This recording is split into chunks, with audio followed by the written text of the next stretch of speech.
இங்கே வந்து ஒன்னு கமிஷன் ஆஃபீஸ் கம்ப்ளைண்ட் பேப்பர், இன்னொன்னு ஜீரோ எஃப்ஐஆர் கான்செப்ட் இருக்கு. ரெண்டுமே இங்க ஃபாலோ பண்ணப்படல. ஏன்னா இங்க இவங்க கேட்கிற கேள்வியே மாதம்பட்டி ரங்கராஜ் அவர்களுக்கு விஐபி ட்ரீட்மெண்ட் கொடுக்கப்படுகிறதா அப்படிங்கிற ஒரு விஷயம் தான் அங்க கேக்குறாங்க. மாதம்பட்டி அவர்கள் கேட்ட ரிலீஃப்க்கு மறுப்பு தெரிவிச்சு அப்படிலாம் இடைக்கால தடை எங்களால விதிக்க முடியாதுன்னு சொல்லிட்டாங்க. ஏன்னா இங்க ஜாய் கிறிசல்ட் அவங்க போடுறது எல்லாமே போட்டோஸ் வீடியோஸோட அவங்க அப்பப்போ போடுறது. கடைசியில பாத்தீங்கன்னா அவங்க சிஎம்ஏ வந்து டாக் பண்ணியும் போடுறாங்க. இந்த மகளிர் ஆணையம் உள்ள வந்தது ஜாய் அவர்களுக்கு சாதகமா இருக்குமா இல்ல மாதம்பட்டி ரங்கராஜ் அவர்களுக்கு சாதகமா அமையும்? எனக்கும் என் குழந்தைக்கு ஏதாவது ஆச்சுன்னா அது காரணம் மாதம்பட்டி ரங்கராஜ் தான் அப்படின்னு சொல்லி அவங்க சொல்லியிருப்பாங்க. ஸ்டில் இதுல டிசைட் ஆகாத ஒரு விஷயம், அவங்களுக்குள்ள டிவோர்ஸ் ஆச்சா இல்லையான்றது ஒரு கான்ட்ரவர்சியாவே இருந்தது. இவரு ஸ்ருதி அவர்கள் கையில் வராரு. இன்னொன்னு அவங்களுக்கும் 2 ஆண் குழந்தைகள் இருக்காங்க. இந்த இடத்துல ஒரு காமன் மனி லா தெரியாதுன்னு தப்பிக்க முடியாது. அதுவும் இவங்களுடைய மனைவி அட்வொகேட் வர ஒரு பெண் வந்து தன்னோட அடையாளத்தை யாருக்காகவும் வந்து பிளாட்ஃபார்ம் ஏறி அசிங்கப்படுத்திக்க மாட்டாங்க. ஏன்னா இன்னைக்கு ஜாய் கிறிசல்ட் அவங்களை நோக்கியுமே நிறைய கேள்விகள் வைக்கப்படுது. இப்படிதான் நிறைய பெண்களும் அங்க ஏமாறுறாங்க. நல்ல ஒரு மேரேஜ் லைஃப்ல போயிட்டு இருக்காரு அப்படின்னு தெரிஞ்சு இவங்க லைஃப்குள்ள வந்திருந்தாங்க அப்படின்னா அது வேற கதை. ஓகே, அந்த அப்போ வந்து இவங்க மேலேயும் தப்பு இருக்கு அப்படிங்கிற ஒரு விஷயம் ஆயிருக்கும். ஆனா இவங்க சொல்றதே நான் ஜுடிஷியல் செப்பரேஷன் சொல்லி தான் அதை பண்ணேன் அப்படிங்கிற மாதிரி. அவங்களுக்குள்ள என்ன நடந்தது ஏது அப்படிங்கிறது எல்லாமே எதை சொல்லி அவரை நம்ப வச்சார் அப்படிங்கிறது எல்லாமே இது வரைக்கும் ஒரு இடத்துல கூட மாதம்பட்டி அவர்கள் எங்கேயுமே மறுக்கவே இல்லை. இந்த தீபாவளிக்கு பாரம்பரிய இனிப்பு வகைகளை பாரிஸ் நாட்டு சர்க்கரையில் செய்து மகிழுங்கள். மைத்ரி மூவி மேக்கர்ஸ் தயாரிப்பில் பிரதீப் ரங்கநாதன் நடிக்கும் டியூட் திரையரங்குகளில் வெற்றி நடை போடுகிறது. சௌபாக்கியாவின் சூப்பர் தீபாவளி சேல். உங்கள் லெஜண்ட் சரவணாவில் தீபாவளி பரிசாக பவனுக்கு ரூபாய் 1200 தள்ளுபடி. குமுதம் சிநேகிதி நேயர்களுக்கு வணக்கம். இன்னைக்கு நாம பல தகவல்களை தெரிஞ்சுக்க அட்வொகேட் பிரியதர்ஷினி அவங்கள பார்க்க வந்திருக்கோம். வணக்கம் மேம். வணக்கம் மேம். நேற்றைய முன்தினம் வந்து மாதம்பட்டி ரங்கராஜ் அவர்கள் வந்து அறிக்கை வெளியிட்டிருந்தார் மேம். அதில் வந்து ஜாய் அவர்கள் வந்து நீதிமன்றத்துக்கு வெளியில் தீர்வு காண நினைக்கிறாங்க, நான் சட்டத்தின்படி தீர்வு காண நினைக்கிறேன் அப்படின்னு சொல்லியிருந்தாரு. அது மட்டும் இல்லாமல் ஜாய் அவர்கள் வந்து மகளிர் ஆணையத்தை வந்து தொடர்பு கொண்டிருக்காங்க. மகளிர் ஆணையம் இதற்கு உள்ள வர காரணம் என்ன மேம்? இந்த கேஸ் பொறுத்த வரைக்கும் யார் மீது வந்து தப்பு அப்படிங்கிற மாதிரி நிறைய லைக் கான்ட்ரவர்சிஸ், கன்ஃபியூஷன்ஸ், பப்ளிக் கிட்ட வந்து நிறைய விதமான கமெண்ட்ஸ் எல்லாமே நம்மளால பார்க்க முடியும். பட் இந்த கேஸ் பொறுத்த வரைக்கும் என்ன அப்படின்னா, பாதிக்கப்பட்டதா சொல்லக்கூடிய ஜாய் கிறிசல்ட் அவங்க வந்து ஆரம்பத்துல இருந்து ஒரு போலீஸ் ஸ்டேஷன் போகிறதா இருக்கட்டும், இல்லை கோர்ட்டை நாடுறதா இருக்கட்டும், எல்லாமே அவங்க அடுத்தடுத்து பண்ணிக்கிட்டு தான் இருக்காங்க இந்த விஷயத்துல. ஏன்னா அவங்க ஃபர்ஸ்ட் நம்ம வந்து எல்லாமே ப்ரெஸ் மீட்டா, அவங்க கொடுக்குற ப்ரெஸ் மீட்டா இருக்கட்டும், இல்லை இன்ஸ்டால அவங்க போடுற போஸ்டா இருக்கட்டும், அது வழியா நம்ம எல்லாமே பார்த்துக்கிட்டு தான் இருக்கோம். இவ்வளோ நாள் மௌனமா இருந்த மாதம்பட்டி அவர்கள் வந்துட்டு இப்போ ஒரு அறிக்கை கொடுத்திருந்தாரு. அதுக்கு இவங்களும் ஒரு பதில் அறிக்கை கொடுத்துட்டு லீகல் நோட்டீஸும் அனுப்பியிருக்காங்க. எல்லாமே ஒரு 6 பக்கம் லீகல் நோட்டீஸ் அனுப்பியிருக்காங்க. மகளிர் ஆணையத்துல 2 பேருமே வந்து லைக் என்கொயரிக்காக வந்திருந்தாங்க. அந்த இடத்துல சம்மன் அனுப்பப்பட்டிருந்தது. பட் ஒரு ட்விஸ்ட் என்ன அப்படின்னா, மாதம்பட்டி வந்து அவருடைய முதல் மனைவியான லைக் ஸ்ருதி கூட அவர் வந்திருந்தாரு. ஸோ இவ்வளோ நாள் இவங்களுக்கு அது தெரியுமா தெரியலையா, அவங்களுக்குள்ள டிவோர்ஸ் ஆயிடுச்சா இல்லையா, என்ன ஏது எல்லாமே தெரியாம குழப்பத்துல இருந்த ஒரு விஷயம் மேலும் இப்போ வந்து குழப்பத்தை உண்டாக்கியிருக்கு அப்படின்னு தான் சொல்லணும் இந்த இடத்துல. சரி, இந்த கேஸ் பொறுத்த வரைக்கும் பார்த்தோம் அப்படின்னா, அவங்க வந்து மகளிர் ஆணையத்துல ஒரு கம்ப்ளைண்ட் கொடுத்திருந்தாங்க. அதாவது அக்டோபர் 8ஆம் தேதி கம்ப்ளைண்ட் கொடுத்துட்டு பிரஸ் மீட் கொடுத்திருந்தாங்க. அந்த இடத்துல பேசும்போது அவங்களுடைய அட்வொகேட் சுதா அவர்களா இருக்கட்டும், இல்ல ஜாய் கிறிசல்டாவா இருக்கட்டும், அவங்க வந்து பிரஸ் மீட் கொடுத்திருந்தாங்க. அந்த இடத்துல என்னன்னா, நாங்க இது சம்பந்தமாக கமிஷன் ஆஃபீஸ்ல 1.5 months முன்னாடியே நாங்க ஒரு புகார் கொடுத்திருந்தோம். இந்த நாள் வரைக்கும் அந்த புகார் மீது எந்த நடவடிக்கையும் எடுக்கப்படல. அதே மாதிரி 1000 லைட்ஸ்ல இருக்கக்கூடிய crime against women and children அங்கேயும் நாங்க கம்ப்ளைண்ட் கொடுத்திருந்தோம். இவங்களை வந்து காலைல 10 to 4 மணி வரைக்கும் உட்காந்து விசாரிச்சாங்க. ஒரு தண்ணி கொடுக்க கூட வழி இல்லாம அந்த இடத்துல இருந்தது. நாங்க எல்லாம் என்கொயரிக்கு கோஆப்ரேட் பண்ணி எல்லாமே பண்ணோம். பட் ஆப்போசிட் பர்சன் ஆகிய மாதம்பட்டி ரங்கராஜ் அவர் மீது கொடுத்தது தான் கம்ப்ளைண்ட். அவர் இது வரைக்கும் கூப்பிட்டு விசாரிச்சாங்களா என்ன ஏது எதுவுமே வந்து எங்களுக்கு இந்த இடத்துல தெரியல. இதுவே நாங்க மீடியா பார்த்து தான் அவர் வந்து அவர் என்கொயரி பண்ணப்பட்டு அவர் பின்வழியா லைட்ஸ் எல்லாம் ஆஃப் பண்ணிட்டு அனுப்பப்பட்டார் அப்படிங்கிறது த்ரூ மீடியா தான் நாங்க தெரிஞ்சுக்கிட்டோம். அப்படிங்கிற மாதிரியும் கூடவே அவங்க ஒரு விஷயம் ரொம்ப அதிர்ச்சியா சொல்லியிருப்பாங்க. அந்த இடத்துல இன்னும் இந்த மாதிரி ஏமாந்துட்டோம்னு சொல்லி பெண்கள் எங்களை தொடர்பு கொண்டுகிட்டு இருக்காங்க அதுவும் சொல்லியிருக்காங்க. 10க்கும் மேற்பட்ட பெண்கள் இந்த மாதிரி இருக்காங்க. இந்த ஆவணங்கள் எல்லாத்தையும் நாங்க கோர்ட்ல சப்மிட் பண்ணுவோம். இன்னொன்னு பாதிக்கப்பட்ட பெண்களும் கம்ப்ளைண்ட் கொடுக்கவும் ரெடியா இருக்காங்க அப்படிங்கிற மாதிரியும் அவங்க சில விஷயத்த ரெஜிஸ்டர் பண்ணியிருப்பாங்க. ஸோ அதன் அடிப்படையில் தான் அவங்களுக்கு சம்மன் அனுப்பப்பட்டு நேற்று அவங்களுக்கு வந்து லைக் மகளிர் ஆணையத்தில் வந்து அவங்க நீதிமன்றத்தில் அவங்க அப்பியர் ஆயிருந்தாங்க. 2 பேருமே அப்பியர் ஆகி கிட்டத்தட்ட ஒரு 2.5 மணி நேரம் அந்த என்கொயரி போச்சு. அவங்க ரிட்டன் ஸ்டேட்மெண்ட் கொடுத்ததா அங்கே வந்து சொல்லப்படுது. ஆக்சுவலி இங்கே குற்றச்சாட்டு என்ன அப்படின்னா, தன்னை வந்து கல்யாணம் பண்ணி குழந்தை கொடுத்துட்டு ஏமாத்தியதாக தான் புகார் இந்த இடத்துல. பட் இங்கே எப்படின்னா நிறைய கேள்விகள் வந்து ஜாய் கிறிசல்டா நோக்கியும் இங்கே வைக்கப்பட்டுச்சு. என்னன்னா, அவர் ஆல்ரெடி கல்யாணம் ஆனவர்னு உங்களுக்கு தெரியாதா, எப்படி நீங்க வந்துட்டு அவரை நம்பி நீங்க போனீங்க அப்படிங்கிற மாதிரி எல்லாம் கேள்வி வைக்கப்பட்டது. அதுக்கு அவங்க சொன்ன விஷயம் என்ன அப்படின்னா, இல்ல அவர் வந்து ஜுடிஷியல் செப்பரேஷன்ல இருக்கேன்னு சொல்லிதான் என்ன அவர் வந்து கல்யாணம் பண்ணாரு அப்படிங்கிற மாதிரி அவங்க சொல்லியிருந்தாங்க. மாதம்பட்டி ரங்கராஜும் வந்து நோக்கி அவர் ரொம்ப எதுவுமே நடக்காத மாதிரி கேஷுவலா நடுவில் ஒரு கொஞ்ச நாள் அவர் எதுலையும் இல்லாம இருந்தாரு. I think hardly week or something.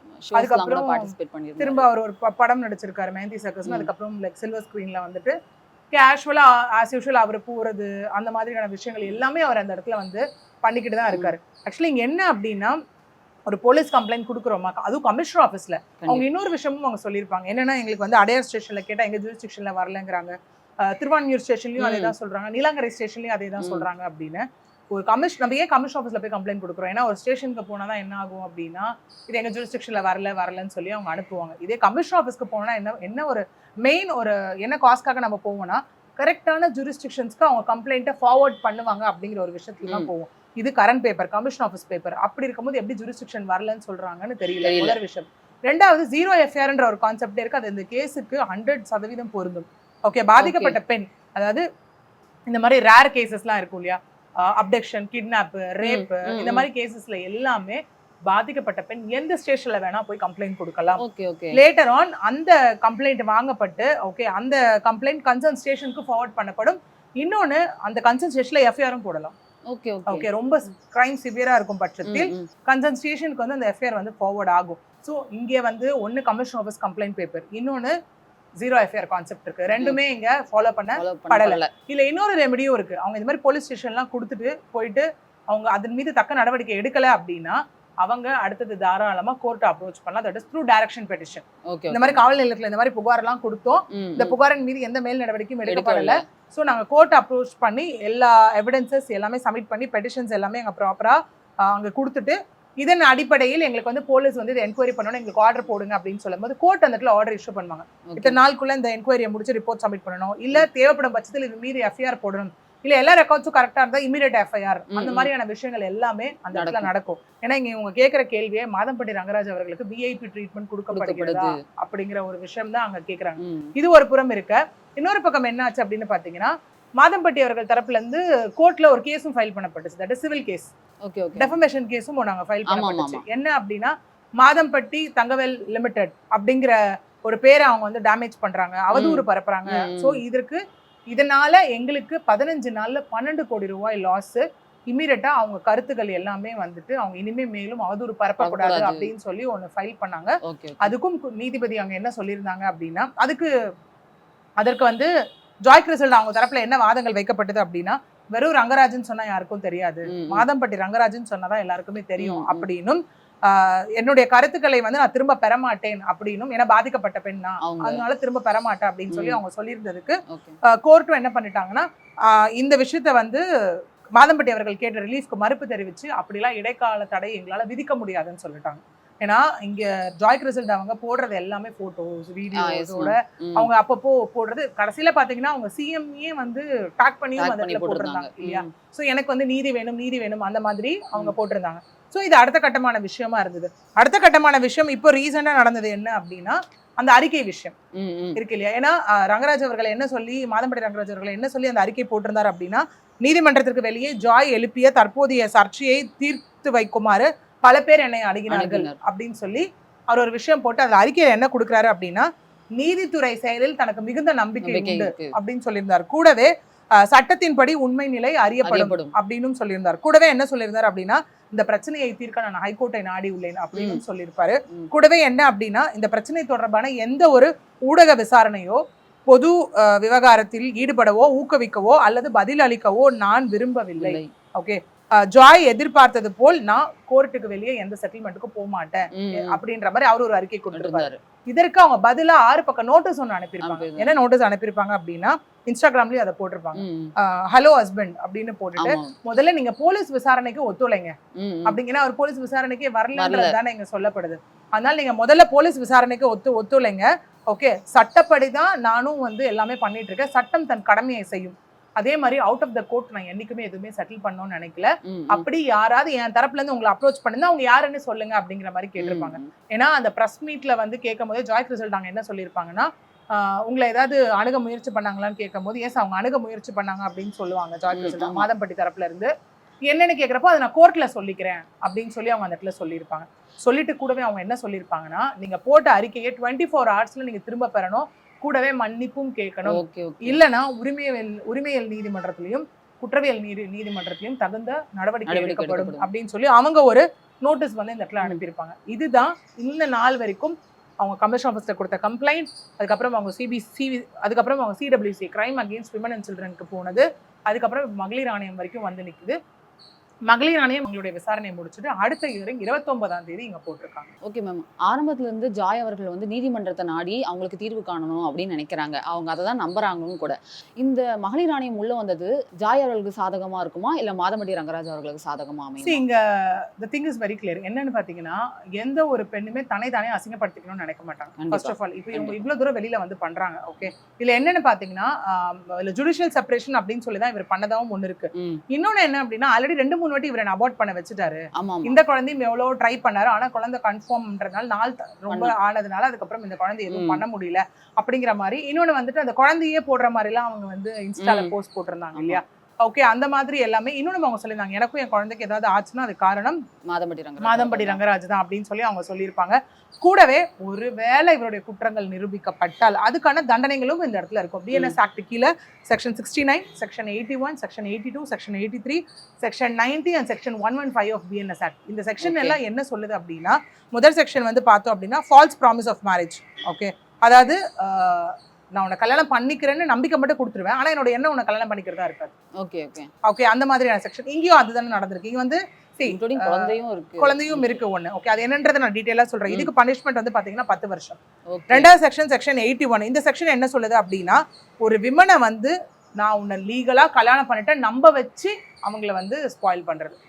இல்ல என்ன ஆச்சு உனக்கு எனக்கு கல்யாணம் ஆயிடுச்சு அப்படிங்கிற ஒரு மாதிரி தானே. ஏன்னா இது கல்யாணம் ஆகுது இம்மீடியட்டா அவங்க வந்து பேபிஸ் ஆன் தி வேன்ற மாதிரி ஒரு போஸ்ட் போட்டாங்க இந்த இடத்துல இல்லையா.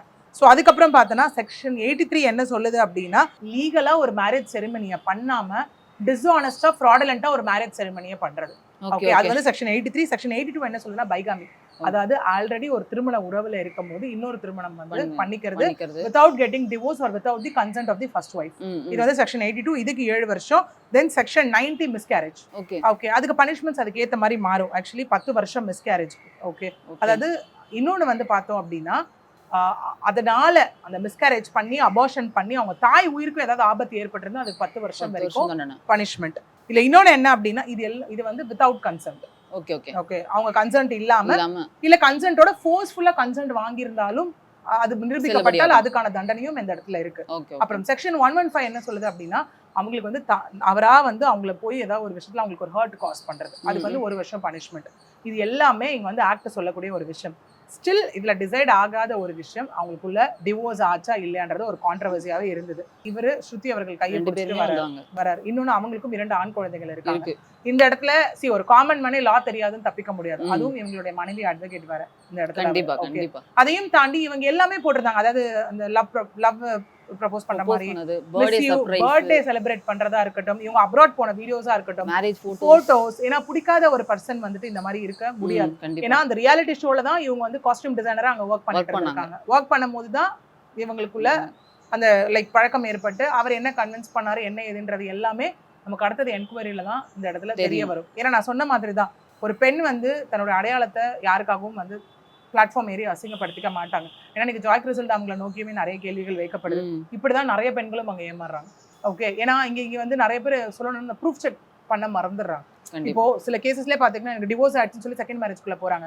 எத்தனை பேர் அங்க உன் டிவோர்ஸ் காப்பியை கொடு, ஓகே எத்தனை பேர் அதை வந்து செக் பண்ணிட்டு உள்ள போறாங்க. எல்லாம் அந்த ஒரு வார்த்தை நம்பிக்கை பேர்ல தான் அங்க நடக்குது.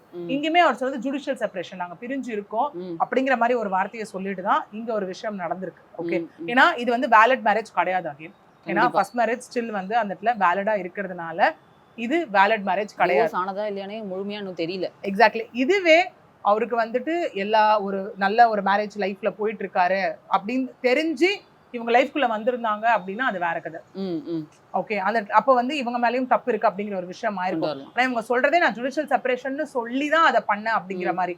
இன்னொன்னு as a society அங்க நிறைய பேர் அந்த விக்டிம் பிளேமிங் ஷேமிங் பண்றதுக்கு இவங்க வந்து அப்ப இது திரும்ப போய் கன்ஃபார்ம் பண்ணிருக்கணும்ல, எல்லாத்தையும் ஃபர்ஸ்ட் மேரேஜ் முடிஞ்சிருச்சான்னு கேட்டுதானே இவங்க லைஃப்குள்ள வந்திருக்கணும்ன்ற மாதிரி எல்லாம் நிறைய கமெண்ட்ஸ் பார்க்க முடியும். பட் அவங்களுக்குள்ள என்ன நடந்தது ஏது அப்படிங்கிறது எல்லாமே எதை சொல்லி அவரை நம்ப வச்சார் அப்படிங்கிறது எல்லாமே இது வரைக்கும் ஒரு இடத்துல கூட மாதம்பட்டி அவர்கள் எங்கேயுமே மறுக்கவே இல்லை. ஆமா ஆமா.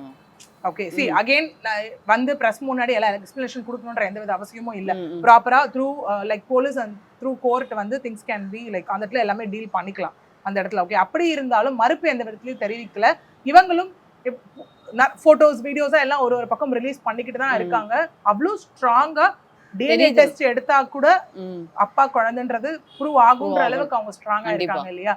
சோ ஒரு வேளை இதெல்லாம் நிரூபிக்கப்பட்டால் இந்த செக்ஷன்ஸ் எல்லாமே அந்த இடத்துல கண்டிப்பா அப்ளிகபிள் ஆகும். மேம் இந்த கேஸ்ல எந்த ஒரு விஷயம் திருப்பு முனையா அமையும் மேம்? இந்த கேஸ் பொறுத்த வரைக்கும் நாளுக்கு நாள் ட்விஸ்ட் அண்ட் டர்னா தான் போயிட்டு இருக்கு. ஏன்னா ஆல்ரெடி சொன்ன மாதிரி ஸ்ருதி அவர்கள் பிக்சருக்குள்ள வரவே இல்லை இல்லையா? ஏன்னா இவங்க வந்து ஜுடிஷியல் செப்பரேஷன் அப்படிங்கிற ஒரு விஷயம் இருந்தது. ஸ்டில் இது பைகாமி அடல்ட்ரியான்ற மாதிரி ஒரு கன்ஃபியூஷன் இருந்தது. ஓகே, ஏன்னா செகண்ட் மேரேஜ் வந்து ஃபர்ஸ்ட் மேரேஜ் முடியாம இந்த செரிமனி என்ன பண்ணாலும் அது வேலிட் கிடையாது. ஏன்னா ஃபர்ஸ்ட் ஒரு பாத்தீங்கன்னா லைக் பிஃபோர் சம் இயர்ஸ் பார்த்தோம் அப்படின்னா பைகாமி அண்ட் அடல்ட்ரி ரெண்டுமே ground for divorce and ground for criminal action இருந்தது. பட் ஒரு கட்டத்துக்கு அப்புறம் என்ன ஆயிடுச்சு அப்படின்னா அடல்ட்ரி, அதாவது ஒருத்தவங்க கூட மேரேஜ் லைஃப் லீடிக்கிட்டு திருமணத்தை தாண்டிய உறவு, இல்லீகல் அஃபேர்னு சொல்லுவோம், இருப்பாங்க பட் கல்யாணம் பண்ணிக்க மாட்டாங்க. கல்யாணம் பண்ணிட்டு அது பைகாமி, பண்ணலன்னா அது அடல்ட்ரி. ஓகே, அந்த மாதிரி இருக்கும்போது ஒரு கட்டத்துக்கு மேல என்ன ஆச்சு அப்படின்னா adultery is only a ground for divorce, not a ground for criminal action ஆச்சு. பட் பைகாமி அப்படி கிடையாது.